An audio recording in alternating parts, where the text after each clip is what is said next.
We're in a super hyper-competitive market right now. Everybody agree with that? Hey, this is Blake Sloan. I've been selling real estate over 14 years. Our team of highly trained professionals, along with our unmatched marketing, has sold thousands of homes here in the Myrtle Beach area, and this is how we do it. A lot of clients who are disappearing on you. A lot of clients who are disappearing on you and buying through somebody else, literally buying the same company. We've had all that happen in the last week. Multiple people want to get out of agreements, right? People who were actually working with somebody, signed with somebody, and bought with somebody else in the company.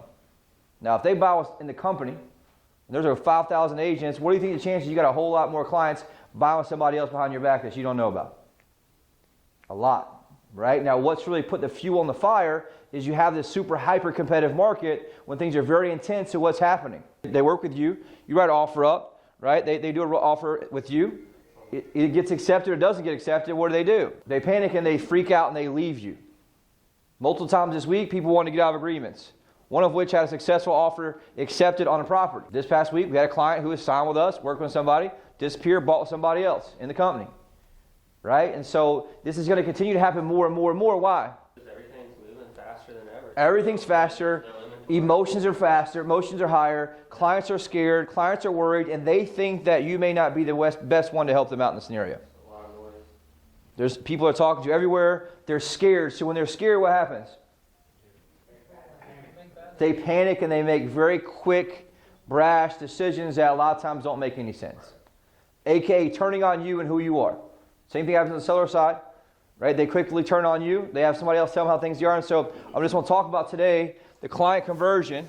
I spent a lot of time thinking about this and analyzing it. Hey, what's our number one problem we had the last couple of weeks? And we had a big challenge with this where people are trusting you, liking you, and all of a sudden they turn on you. Because competition's higher than ever. You have a million different agents in here who aren't very good. Who the only thing they can do is really badmouth you in that terms. And so we have to be much better. I started this out as a client conversion triangle. I added a fourth piece that I think was really important based on what I've seen. And this is based on the feedback I get because anyone that wants to cancel or anybody that backs out, a lot of times they bring what to me? Their story about what the reality is that they're believing. 9 times out of 10 is not the reality.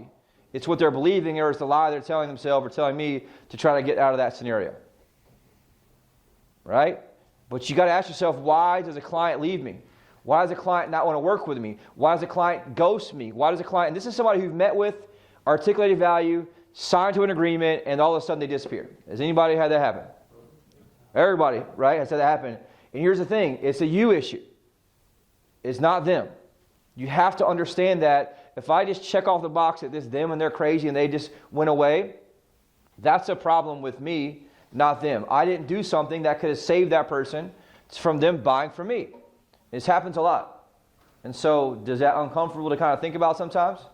Yeah, right? And so I have to look and understand what is it that stops them from wanting to continue working with me in that scenario. You could get away with it before when there's 6 months inventory, 3 months inventory, but when you're down to the time that we are now, less than a month inventory, everything is really hyper-focused, meaning that there's a giant magnifying glass on every single thing that you do, everything that you say, and every way that you react to them. And so what do you think the first most important thing that they're looking at in you? In is competency. What do you think that means? They are looking at you right now under a magnifying glass with a giant spotlight, asking them, is this the best person to help me out in this situation? The market's so fast, they're going to leave you much faster. Yeah. With less issues. And so the number one, this is probably 80% of the problems that I see that actually get to me. Or if I find out why they bought with somebody else. It always, about 80% of the time, comes down to competency. They think that person does not have the competency to help serve them. Is that true? Most of the time, no. But it's the belief they have that they're coming at you in that scenario. And one of the reasons I shared, I was just going to bring from this, right, is that here's the main thing you guys got to understand. This came from that copywriting book. People never, ever believe anything at first. People never, ever believe anything at first. What do you think that means?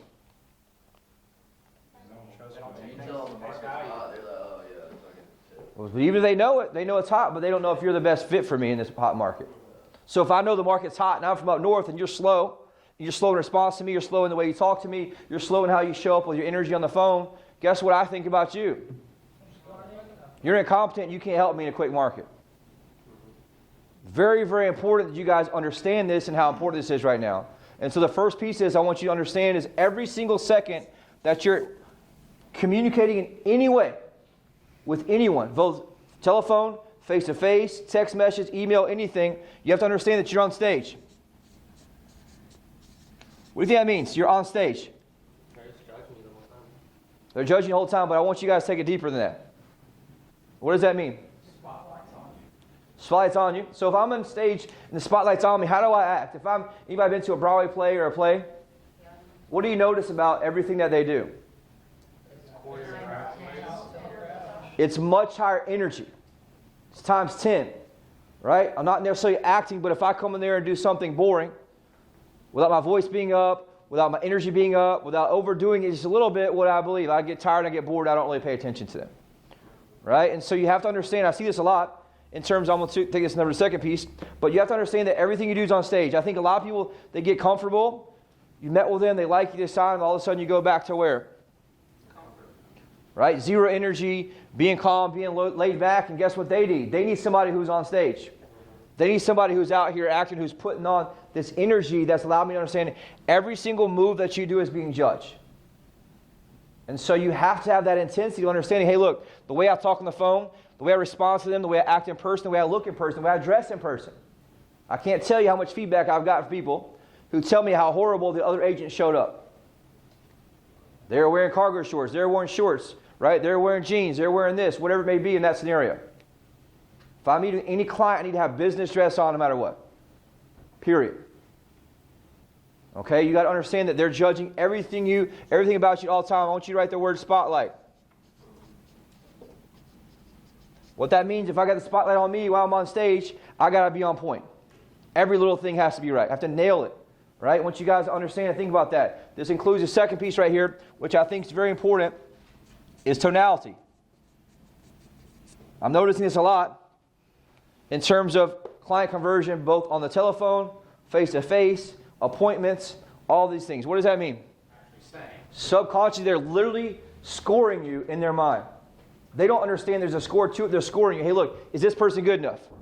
Is Keith good enough to help me out? Can he stand the fight of what's happening right now in terms of what he has? So if I'm really uncertain on the phone, my energy's, I'm not really sure what's going on. What do they feel subconsciously? Like You're not the guy, you're not the girl. They feel more fear. So if I don't have that naturally, I've got to do what? Up the intensity. Dig down deeper and find it, have to manufacture it. Why? Because they need somebody who's up, who has energy, who's able to push them and move them in this scenario. And what I got to do, actually right now, I need to be able to track this. How do I track it? Record. It's so easy to fall into that, myself especially, right? I have like very sensitive inner ears, so part of the reason I mumble a lot sometimes because it hurts my ears. But if I'm face-to-face with a client, what I got to do? Make sure I'm going back recording it, listening to it. How am I sounding? How am I articulating the words? What are the words I'm saying? Because they're being literally scored in every single scenario and how I'm reacting to them. If we just had an offer fall through and I have to get on the phone with them, what do I need to make sure I have? Energy, great tonality, and I got to make sure I'm managing this because when you're losing them, a lot of times can be if they get accepted or not accepted. Yeah.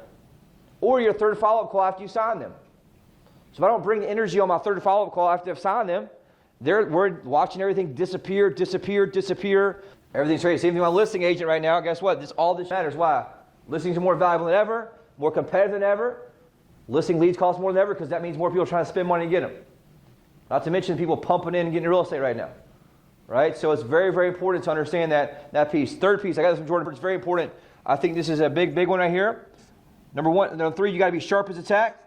And I must be a force to be reckoned with. This is important. A lot of times you're signing clients, you're letting your guard down, and guess what? You no longer are. A force to be reckoned with. You show up slack, you show up low energy, you show up late, show up in these places that aren't delivering what they're needing subconsciously to really think that you have competency that they want. I show up weak in fear because I'm worried about what they're going to ask me. Nervous, right? If I get a nervous agent, am I going to want to work with them? Not at all. I need someone who's a force to be reckoned with. And how they dress, how they walk, how they talk, how they show up. Everything matters right now. I'm just seeing this a lot, right? Now, this happens usually in multiple different places. One, after I sign them, between me signing them and re-showing them. Right? Number one. Number two happens when I show them some stuff. I just watch, because I watch all the overall communication in our back-end CRMs. And then the third one that happens is when they write an offer, it doesn't get accepted. So the stories we have about them getting out of the market is not a story that's truth most of the time. Why? Because they have a desire to own a house.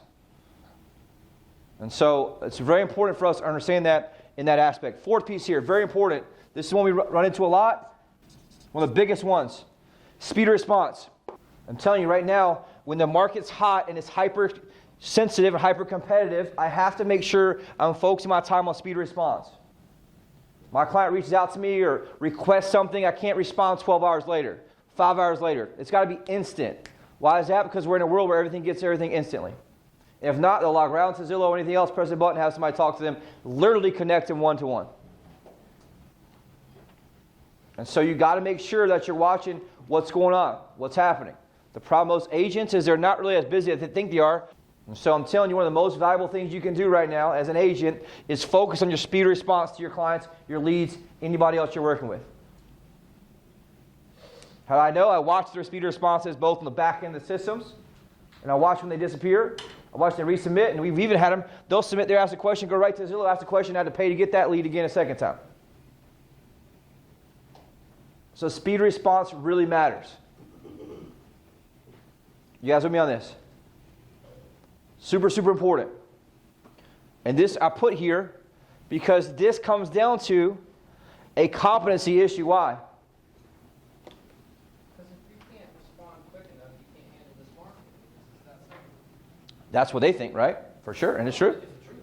And so they're thinking, hey, look, this agent can't respond to me. I'm not important. I'm not a priority. I'm going to go find someone else who I am a priority to. And in case you don't notice, Boomtown will also track your speed of response in the back end too. And it's not great. So we got to understand in that piece of here, how well am I doing and what's my speed of response been in the past 60 days? Because they're on eggshells and they're, like Keith talked about, they're very, very fearful. I need to help get that response back very, very quickly. You guys with me on this? Super important. Second piece of this also builds on that. I've noticed this is number one complaint I see what they're telling me in that piece. They don't say, hey, look, so-and-so's incompetent, but what they're saying, reading between the lines, comes down to these really four things. Next piece here, run into. What do you think it is? Communication. Very important. The overall piece, communication, right? Our communication to people that are signed is underwhelming at best. Underwhelming at best. So the first part here is it must be consistent. Very quickly, very often, a lot. Same thing on our seller side. We'll call them, we'll meet with them. They're not ready. All parties aren't there. Whatever the reason is they couldn't sign the first time, then guess what? We call them one time. Then what happens? 6 days, 1 call. Finally get on the phone, let's say 12, 14 days later, and guess what? Already signed with somebody else. We had 2 or 3 just last week on the seller side. Why? Because the communication is underwhelming on the back end follow-up. It's got to be very, very consistent, meaning that when I'm signing somebody, when I have this client, if they're non-local, not quite signed yet, there's a window I have that my communication must be very, very consistent, very, very concise. If you notice that, people work in windows. They're cold, cold, cold. They get hot. I sign them. What happens? There's a window I have, though, to convert them. The longer the time goes on, the smaller the window gets. But when that window comes, guess what? Anybody and everybody can convert them. That's the problem. Including other agents. That's my point. Yeah. Most likely other agents. So it's hyper competitive on both sides right now because they're on your site and a bunch of other sites as well. About 6-7 times a week I get a Zillow, I forward it to an agent and they say, oh, they're already in so-and-so's bucket. Look in so-and-so's bucket, guess what? When they called them 2 weeks ago maybe. Rich had one last week, called in. Rich converted him, booked the appointment, went in there. They were already in the person's bucket, hadn't been called in what was it, 8-9 days? I said, give it to somebody else. Period. Why? Because they're not consistent in a buyer that's hot enough who calls in, doesn't even know your name, right? There's not enough consistency in the follow-up. Second piece, it must be clear. What do you think that means? There needs to be a message and a purpose for the call. Yes. Tying that into what? My competency piece earlier. So, hey, look, so-and-so, I'm following, how's it going? How's the search going? Right? This is my client communication now. Or it could be someone who's on the verge. My seller, it's got to be someone who I maybe couldn't convert or get, or they were a no-show or something like that. I must have clear communication in the back end. And it also must be, I'm going to combine this with the next one here, it must be multi-channel. I had a lady message our Facebook today asking about a listing or something on one of our ads. And I went in there, I missed a message from somebody who messaged in wanting to get in touch with Mark because she couldn't find his email. Right? If they're having to go to our Facebook because they can't find an email from you, guess what that means? They don't have enough emails, texts, and phone calls from you. But I want you guys to understand that, like I mentioned last week, one of the biggest challenges you run into is you're telling the people, but they're not comprehending what you're saying. And so my communication has to be very consistent, very clear, and multi-channel. If I got husband and wife, guess what I need to have in my back-end CRM? All their information for both of them in separate accounts that are linked together. Why is that? Because if one person is looking, you better believe the other one's looking. Last piece on this one here is it must be a lot more often. We're the most intense, hyper-competitive market that you could ever be in. People show with 30 and 40% in their bucket every week. Like, you ain't going to survive like that at a high level. Why? Because it's super hyper-competitive. If they're a client of yours, they need to be talked to every single week. Over and over and over and over. Right? It's important to do in that scenario. But here's the thing. A lot of us thinking we're getting the job done. We're not. How do we know? They're disappearing, going to somebody else. Or they're calling and saying, hey, I want to cancel my agreement with so-and-so. And so you got to make sure that you're very, very, very much on top of this. But just ask myself, is my communication underwhelming or overwhelming? I'll take overwhelming all day, every day. If people aren't getting pissed at you for calling too much and emailing too much, you're not even close to the plan of being enough calling back. It's got to be the right energy. Same thing with our seller calls. Why does the seller turn on us? Usually right here. This is where a seller turns on us the most. Communication in the back end, right? We're not clear, we're not concise. A lot of times this is where they turn on us at some point. Or we miss something or send a document late or whatever it is. This is where they judge us both on the seller side and buyer side. In my experience. Yeah, this is important. This is where the buyer fatigue comes in. So the buyer fatigue comes in, they wrote an offer with you, wrote a second offer, didn't get accepted, and all of a sudden what happens? You're in this no man's land here where things are a little iffy and they're starting to question what? Are you good enough to get me a house? It's definitely not their fault in their mind. Because most aren't clear enough in articulating why that hasn't happened yet. You guys with me on this? So when I get to that place when there maybe starts to be a little bit of, I guess you say fatigue, even the seller side, right? Get a few showings, you get bad feedback, hasn't got the offer yet. So they start turning on you and they start saying, well, I don't really want to keep my house in the market. I'm not really sure if I can find anything to buy. I'm just going to hold off on right now. That's what you get on the seller side, right? So there has to be this constant clarity of what's going next, and you got to set the direction. This direction piece is tied to your competency here. If I'm not setting the next direction where we're going, they don't feel I'm competent. Offer gets rejected, doesn't happen, falls through. What do most agents do? They're defeated and deflated. They don't have any of this stuff over here. No tonality, no sharps attack, no force to be reckoned with, right? And so you're not clear on that. You got to remind them here, IGU. What does that mean? I got you. Hey, I know we just had the offer not work out. I know we got outbid on that one, but I just want you guys to know I got you, and I make sure we can definitely get this house for you all in the next coming days, next coming weeks. It's tough housing market right now. We know that, but I'm by far the best trained and the best knowing the market numbers to get you where you want. I want you guys to know I got you. I'm your guy. I'm your girl, right? I'll make sure we get to that finish line together. They need that what? Reassurance. Very, very, very important in that scenario. Second piece of direction, they need to know something. What do you think it is? They need to know what's next. Hey, I know this offer didn't work out. I know we got outbilled on that one. But don't worry. Here's what's going to happen next. We're going to keep looking. We'll make sure that we get you every property that's listed. I know there's less inventory right now, but the good news is the listings are still coming up. They're just going quickly. And so I'm going to keep sending you everything, or we can make an adjustment to your home search in the areas, but just know they're going to keep coming out. We're going to find the next one for you. Here's what we're going to do next. Or the next offer we're going to make will have to come above asking price, whatever it is. You got to learn from what happened and talk about what happened next. And if our people here are unrealistic, guess whose fault it is? Mine. Mine. So I have to go back and say, what can I say differently to get them where they need to be to write the right offers and get it done, unless obviously they can't qualify. And if that's the case, we'll have to readjust what their criteria is. Or, just put it on the back burner. Make sense, you guys, there? In that piece? Third piece of this, I think is very important. I read this a lot in the notes where it drops off. I must maintain certainty in the plan. Certainty in the plan. What do you think that means? You can't show a chink in your armor. Yes. We have setbacks, doesn't get accepted. They back out. They get scared. They back out an offer they made. I cannot allow them to see any chink in my armor. I must maintain certainty in the plan and certainty in my plan and certainty in our sales system. John and Mary, don't worry about this. I know it's a setback for us. Don't worry, this happens all the time. Our system and our process is proven and repeatable. It's going to get you guys in that house and get you the best result, the best possible price of that house. We just got to keep working and keep marching on. Give them a motivational quote. Give something to them that you can articulate clearly on the phone. They have to feel it. They have to know that you're... Now, here's the deal. If you only text message me through all these major things, what do I think?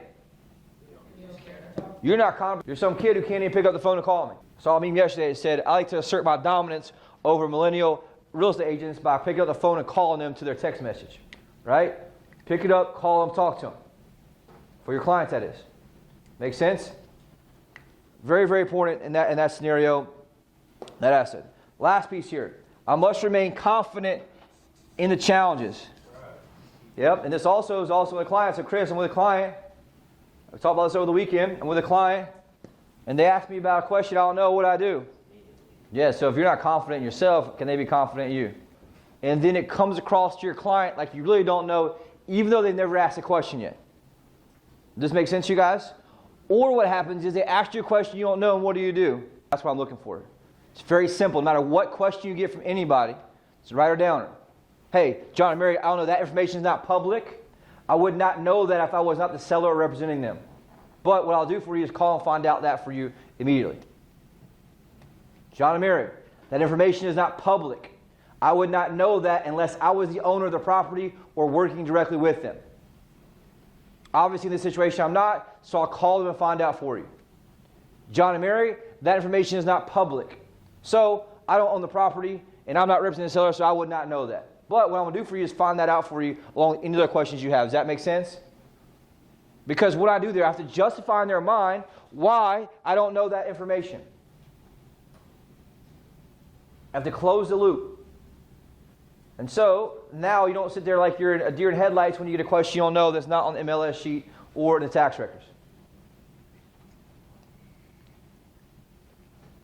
Does that make sense, you guys here? There's public water and sewer, whatever. How much does it cost to get the sewer hooked up here? Whatever it is that's not on the MLS sheet. Hey, looks here to me that, John, that information is not public. And obviously, I've done my research before we came here today. I wouldn't know that unless I was a seller or represent the seller directly. And so, obviously, I don't know the information, but I'll find out that for you immediately. All I wanted to do is make sure you guys have what? Massive confidence in what's happening. And so, I need to have a great objection handler to this. Take anything away from that today, I want you guys to start using that. John and Mary, that information is not public. I wouldn't know that unless I was a seller.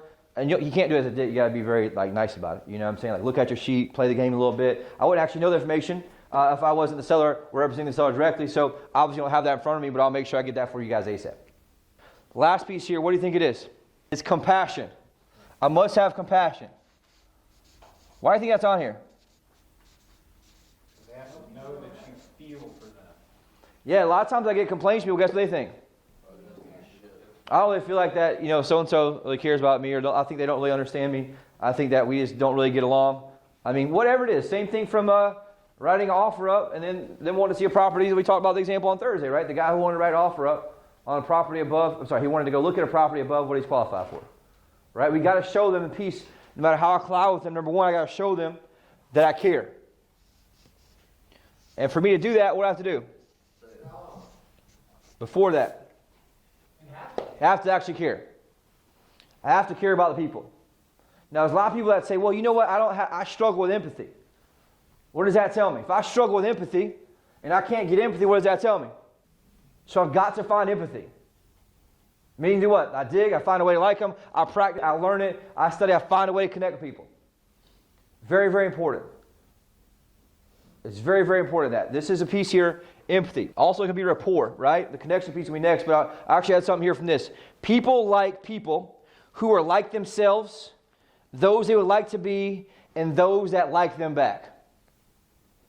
Say it again. People like people who are like themselves, who they would like to be, or those that like them back. The easiest one for me to do is what? Find a reason to care and like them back. Now, if I look at them as a commission amount or a dollar amount or whatever it is, what happens here? They feel that. They feel that. Your conversions will be down. I guess they have to feel like you care about their outcome. Yes. Right? Which leads me to number 2. There has to be a connection here. And I wrote this on here. I taught this before about conversion on the front end. This is conversion on the back end. So why do you think connection's on here? If we're talking about conversion on the front end, it's conversion on the back end. So if you guys remember, I led with connection when we talked about how to convert leads on the front end before. This connection's the back end. Why? You have to be building it over and over and over. Yes, the key word here is I must maintain it. I notice this a lot of times. What happens? It's all good in the beginning. Things are great. You have a couple hiccups, a couple speed bumps. You don't get them for 2 weeks, and all of a sudden, what happens to that connection you have? Gone. Vaporized. You must maintain that connection. This is where the hug fields come in. This is where knowing their kids' names come in. This is where knowing what their outcome is. This is where knowing what their pain is. Because I can reconnect to the pain and plug back in at any time. I wrote my notes here. I must stay plugged in. To who? My clients. But you have to build this muscle. For me, especially when I was doing listings, I would do 3 or 4 or 5 listing appointments a day. And I would go to house or whatever it was. And all of a sudden, I have to manufacture and find this way to have empathy to care what I do. Search for something I liked about them. Their history, what sports to me like, what I noticed in the house. I found a way to connect with them. They liked college football. I had something about college football in there. Guess what I talked about? College football. Found a way to connect with them. Tell my story, right? All these things matter in terms of what I need to find something. Whether, like I told you guys before, if I have somebody I know from New Jersey, I'm telling about my friend from New Jersey. Got a really good friend of mine named Rob. He lives in New Jersey. He's got billboards everywhere. You guys see him yet? Right? Whatever it is, now I associate them with Rob. Now I have empathy. I care about them. It's a way to link up your mind, a way to have care, empathy. Third one here. I get this a lot from people when they complain about the agent to me. You need a deep understanding of their needs. A deep understanding of their needs. What do you think that means?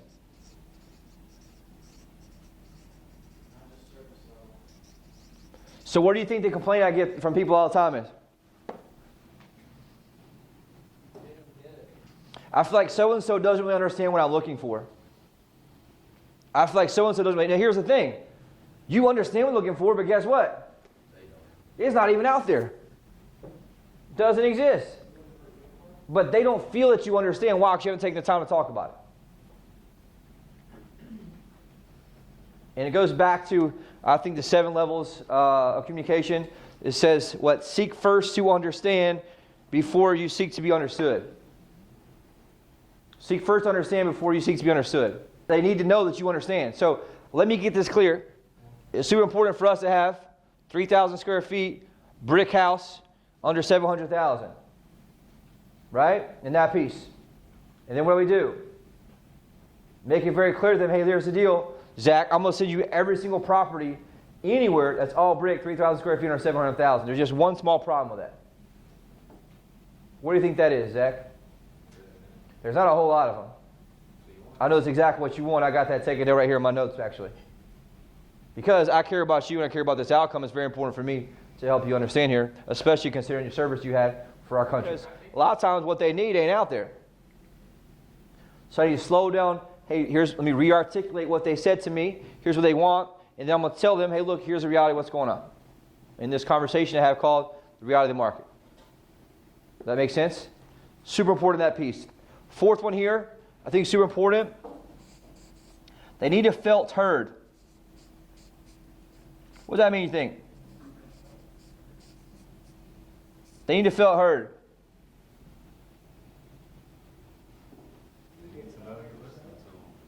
This happens the most when people complain or unhappy. Most times they're totally irrational and they live in a place of fantasy. But what's most important is for them to do what? Feel validated. Feel validated in what they're talking about. And feel that someone actually listens because they what? Care about them. John and Mary, I understand your frustration. I totally feel it. I get it. I feel the same way actually in terms of what's happened or what that scenario was, whatever it is. You know, but here's what I found. XYZ. I can reframe that. That makes sense? A lot of times when it gets to me and people want to get out, there's something that they just didn't feel heard on, they didn't feel justified on. Sometimes they're totally irrational. That's the point. But what happens is these are small things that build up over time that create a disconnect between you and your client. They create a disconnect between the reality of what's going on and the fantasy that they're living in. And so everything, all these three pieces come back to, is this person the best option for me in my current situation? Right? So should I use you, and why should I continue to use you over anybody else? I think it's a big one for us right now because where we're losing a lot of people is the ones that don't really tell you, they just disappear. But if your communication goes dark and they don't respond to you, there's a part here you're missing. I spent a lot of time thinking about, okay, where is it? Initially, I had the communication out in there. I was like, this is a big one. This is by far the second most one. I went through all the things in my head. When do people leave? Why do they not come back? Why do they disappear? What do they complain to me about? And it's usually one of these two here and a combination of these that are over here as well.